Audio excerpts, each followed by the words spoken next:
और मैं आपके लिए लेके आई हूँ गेहूं के आटे की बिस्किट की रेसिपी, जिसे आप यहाँ पर घर पर ही बना के तैयार करेंगे। एकदम क्रिस्पी बढ़िया ये बिस्किट बनके तैयार होगी। यहाँ पे मैंने कुछ में काजू लगाए हैं और कुछ में चेरी।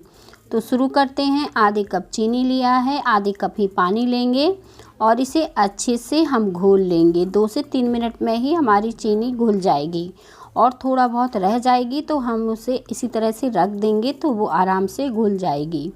तो देखें चीनी अब हमारी अच्छे से घुल गई है। मैंने इसे 2 से 3 मिनट के लिए अच्छे से इस तरह से चला लिया था। तो बस इसे साइड रख लेते हैं और बाकी की तैयारी करते हैं जब तक चीनी और घुल जाएगी। और यहाँ पे मैंने अब बर्तन ले लिया है और इसमें 2 कप हम गेहूं का आटा डाल देंगे, जिससे रोटी वगैरह बनाते हैं। ये वही आटा है, कोई और दूसरा आटा नहीं है। और बस इसी से बिस्किट बनने वाली है। और इलायची का पाउडर डाल देंगे और इसे आप चाय के साथ या नाश्ते के साथ खा सकते हैं। 2 चम्मच ही हम इसमें सूजी ऐड कर देंगे। सूजी ऐड करने के बाद हम 1 चम्मच यहाँ पे पुस्तादाना यानी खसखस डाल रहे हैं। ये पूरी तरह से ऑप्शनल है, आप इसकी जगह तिल का भी इस्तेमाल कर सकते हैं या फिर सिंपल बना सकते हैं। ड्राई कोकोनट मैंने 2 चम्मच डाला है।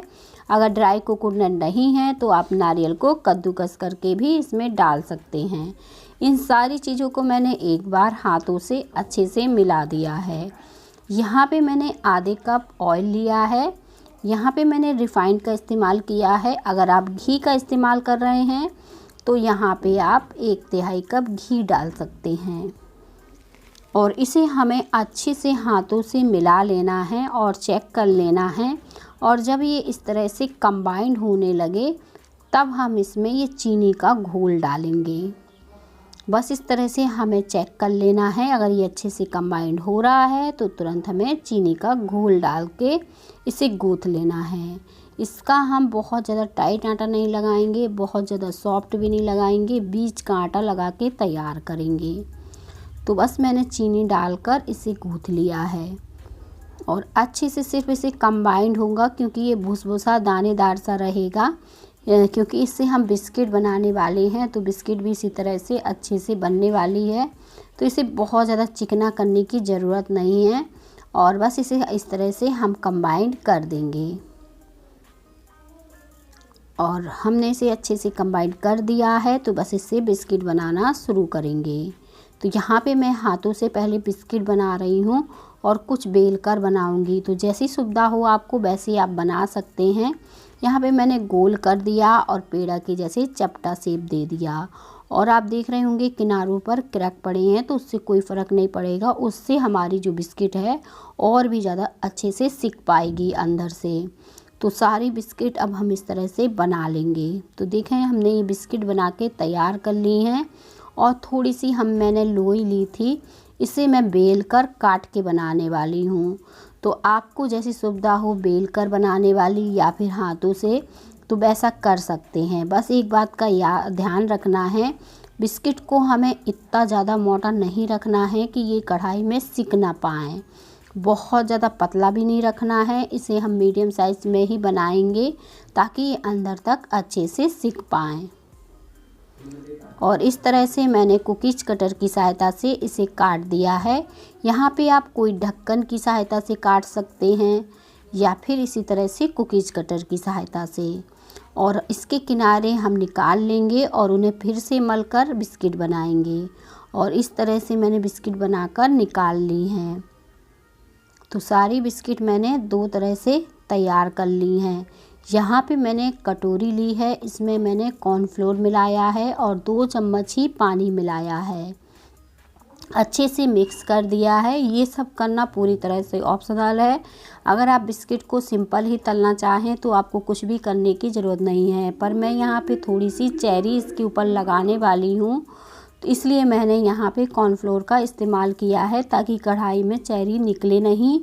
और कॉर्नफ्लोर लगाने से हमारी बिस्किट जो है क्रंची भी हो जाती हैं। तो बस इस तरह से मैंने कॉर्नफ्लोर लगा लिया है। अगर आपके पास कॉर्नफ्लोर ना हो तो आप यहाँ पे मैदा का घोल भी लगा सकते हैं, कोई दिक्कत नहीं है। अब जो हमने चेरी ली है टूटी फूटी, उन्हें हम इस तरह से इसके ऊपर एक एक दबा के लगा देंगे।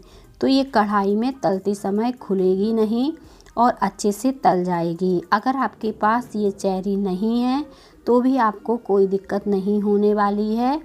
आप चाहें तो इस तरह से पूरी बिस्किट में भी लगा सकते हैं या फिर एक एक लगा सकते हैं, जैसी आपको पसंद हो चेरी लगाना। और अब जो मैंने कुकीज़ कटर से काटी थी, इसके ऊपर मैं इस तरह से लगाकर इसके ऊपर रेड वाली चेरी लगा दूंगी और थोड़ी सी बिस्किट के ऊपर मैं यहाँ पे काजू लगाऊंगी।